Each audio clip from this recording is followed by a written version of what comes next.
Hello and welcome, everybody. It is another reaction episode. We're talking about The Last of Us Season 2, Episode 5. I believe the title was Feel Her Love. It just aired on HBO, and let's dive right in and talk about what happened during the episode and, some of the takeaways that we had. So it opened with foreshadowing of the hospital basement. You saw Hanrahan talking, and they're saying about I think her name was Elise, her son, saying it's in the air, and they had to seal him in. So right off the bat, we're getting excited. We know the spores finally coming in. It did give a little bit of insight that the first patient, or patient 0, I guess, was brought to that particular hospital back in 2003. It immediately cuts from there to let you know that we are on day 2 in Seattle with Ellie and Dina. And Dina's listening to the radio, and she is trying to triangulate where the wolf base is at. She, upon listening, is able to, come up with a place where there is a gap in the guard, and as she's listening, she's drawing out the map, which we'll come back to in just a minute, because it cuts to Ellie, and she finally goes and explores the theater. I really enjoyed how she picked up the guitar, and wish she would have played a little bit more, but it was the start of the song that you hear in The Last of Us video game, where Joel sings the "If I ever were to lose you," and it stopped. You didn't get to hear the "I would surely lose myself." So, I do think as we go along, we'll get to hear that one, maybe even in next week's episode, and we'll talk about that as it comes up. So, right after that, they put their plan together for how they're going to attack the WLF and squeeze by to get to where Nora is at the hospital. Big difference here in the Last of Us Part 2 game and the way the season's playing out, because in the game, once Dina, tells Ellie she's pregnant, she doesn't actually go with Ellie.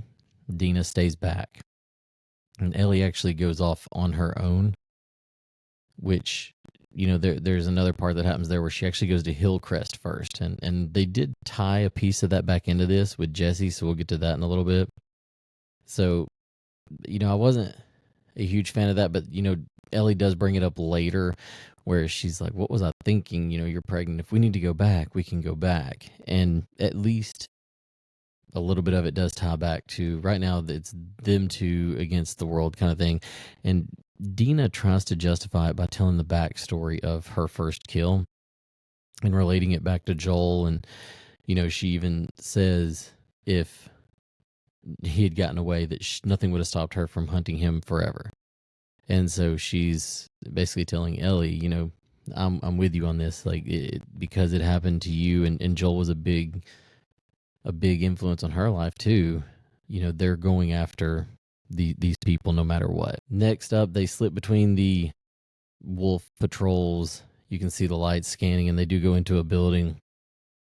On the way to the hospital, Ellie actually does go through a building that has stalkers. So as I'm watching the show, I was getting kind of excited, and I was like, maybe they are going to come upon the stalkers, and there's going to be more than one. There was, I can't remember, like maybe 6 that you see at one point in one of the areas of the game.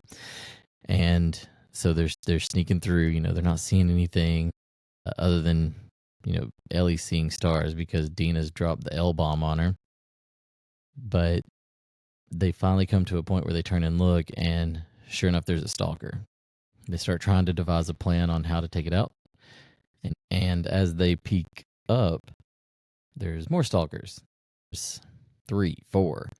Now behind them, 5, 6, 7, 8. Next thing you know, there's 10. So they quickly come up with a plan for Ellie to get Dina in this cage to be safe, because Ellie can be bit. And as it looks like all hope is lost, Ellie is being pounced on by 3 or 4. You hear other gunshots. You see another flashlight come in. And while it wasn't the same way Hillcrest was set up, Jesse comes to the rescue. So I appreciated that they did keep that part.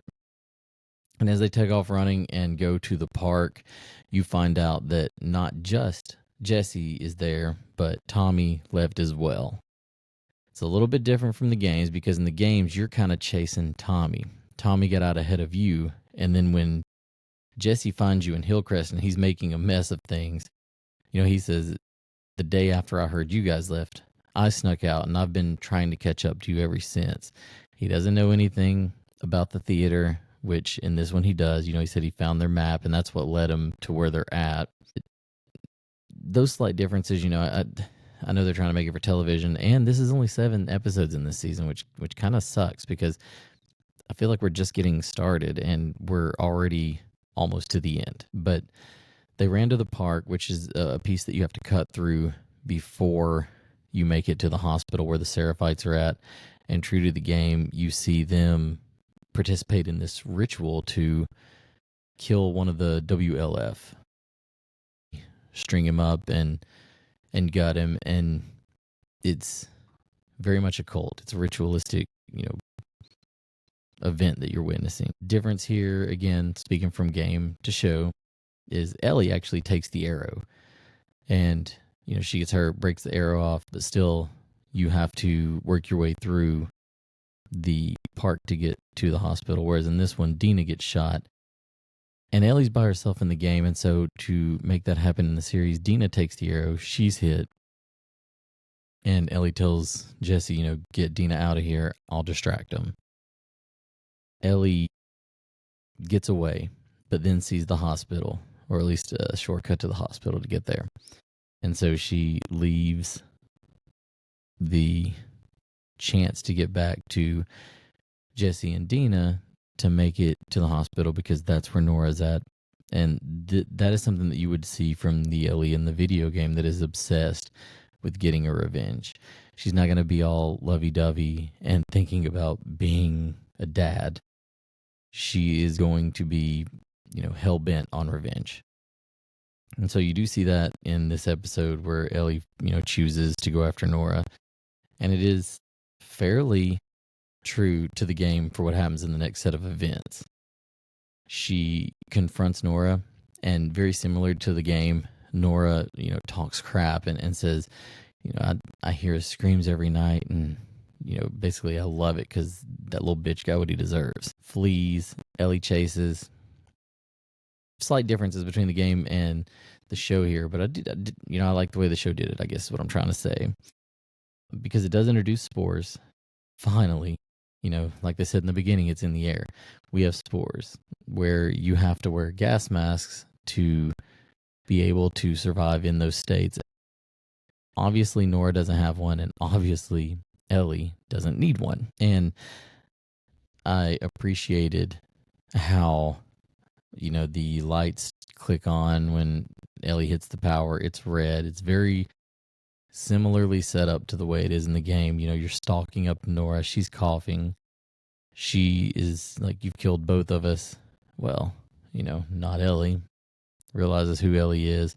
Tries to make her, feel some kind of sympathy for her. Like, don't you understand what he did? This part here, I feel like, and I don't even know if I would say it's being unfairly judged, but this is where Bella Ramsey's going to be picked apart for playing Ellie because she still looks way too young and not the piece that we see, I guess, when you're playing the game. Ellie is a savage in the game, and Bella just doesn't appear to be that.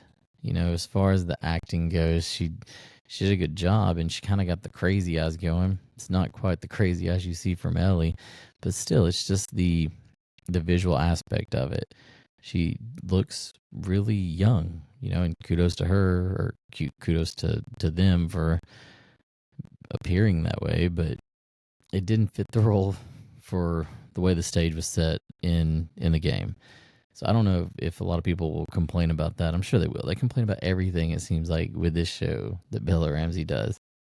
But I feel like, as the person that, if you close your eyes and listen and don't account for the fact that she looks super young, she pulls it off, but visually it just doesn't fit. So from there, in the game, it cuts back to her standing outside the theater with blood covering her hands. So it didn't do that with this one. It actually cut to her waking up for what I'm assuming is going to be her 16th birthday flashback. And I'm excited to see that next week. We got a glimpse of the pod that Joel takes her to, the museum. I'm really excited to see how this is going to go. A portion of it even looked like it could be the follow-up, what happens after in the game you're shooting with Tommy. I want to say it's the day 2 flashback for Ellie, and Joel leads you, or you go with Joel through, I want to say it's an apartment complex. So look like maybe we're going to get both of those flashbacks put together to take over the next one. We can only assume that the last episode is going to take place probably around the aquarium. The biggest takeaway that I had, and I guess my only true argument or dislike for this episode, was that when Jesse broke in and saved Ellie and Dina, Jesse could see Ellie pounced on by like 3 or 4 of the stalkers. She was very clearly what looked like bitten, would have been infected, and they just glossed over Jesse seeing that. Like, Jesse just got them out of there and was just running and was okay to be right beside her.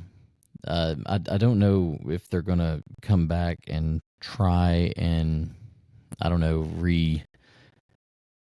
rediscover that portion. Like, maybe when she gets back to the theater, Jesse's going to say something like, hey, Dina told me that you're immune, so, I'm glad. I was really worried because you got bit back there. But maybe they'll just gloss over it altogether and pretend like it never happened. But that's my biggest hole that I thought I took away from it, and I hope it gets addressed, because it didn't make a super whole lot of sense for somebody as meticulous as Jesse, who is one of the best patrolmen out of Jackson, to see somebody that's got infected pounced all over him and not check or even ask the question of, did you get bit? Are you infected? Or even panic because this person could, change right there near him. And for all we know, since it did change it to where Tommy and Jesse traveled together, maybe Tommy told him. I don't know. Hopefully they address that. We've only got 2 more episodes left. I've enjoyed doing this with you guys. Hopefully we'll find something else to do some kind of weekly reactions. I'm aiming to have another episode come out Friday, so stay tuned for that. I'm not sure what it's going to be over. I've got one for You Season 5 and another one related to gaming. So one of those will be out this Friday. Stay tuned for that. Don't forget, I'll have a link down in the description. Be sure to use it for NEW Energy Mix. We are sponsored there. You get 10% off, or just use promo code Loot, Lore, and Lights. And that is pretty much our biggest takeaways for tonight. Just remember, these stories are all that we have left. Signal is weak, but the stories are strong. Take care.